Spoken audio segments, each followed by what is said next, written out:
Have you ever watched a football match where the winners looked more disappointed than the losers? Well, that is exactly the story we're diving into today.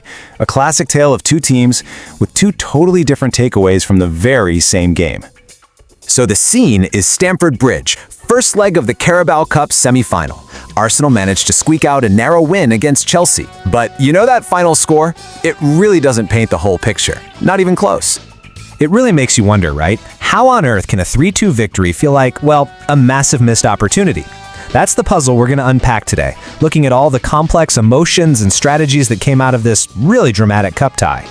So here's how we're going to break it all down. First, we'll dig into why Arsenal's big win was tinged with so much regret.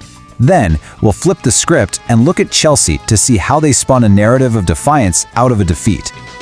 We'll also shine a spotlight on the key players who really define the scoreline. And finally, we'll look ahead and see why this battle is far, far from over. All right, let's get right into it, and we'll start with Arsenal, the victors on the night. But here's the strange part. They walked off that pitch with this lingering feeling of what if? And to really get why they felt that way, you have to understand their recent history. See, semi-finals under their manager Mikel Arteta, well, they haven't been kind. It's almost like they have this curse they are absolutely desperate to break. Get this. They had lost their last 4 semi-final ties. And in all those games, they'd only managed to score 2 goals total. So when you look at this match, a 3-2 win, 3 goals in one night. On the surface, that looks like a massive step forward, right? But not so fast. Just listen to what Arteta himself said after the game.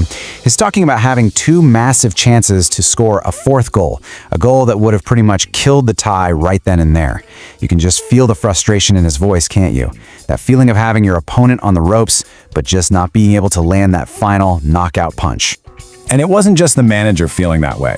Ben White, who actually scored for them, said pretty much the same thing.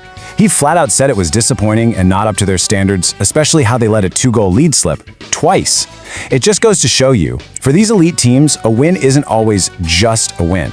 Okay, so that's Arsenal's side of the story. Now, let's flip the coin and look at how Chelsea dealt with a tough home defeat.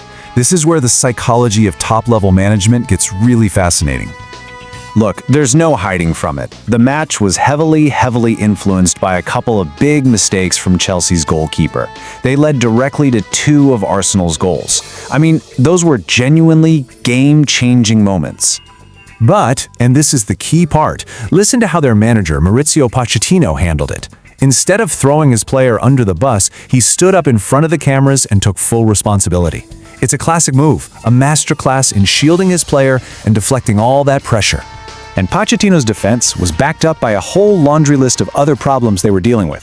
A sickness bug had apparently run through the squad right before the game, and just look at the key players they were missing due to injury and suspension. So context is everything here. So amidst all the team strategies and the managerial mind games, in the end, it was a couple of individual performances on the night that really proved to be decisive.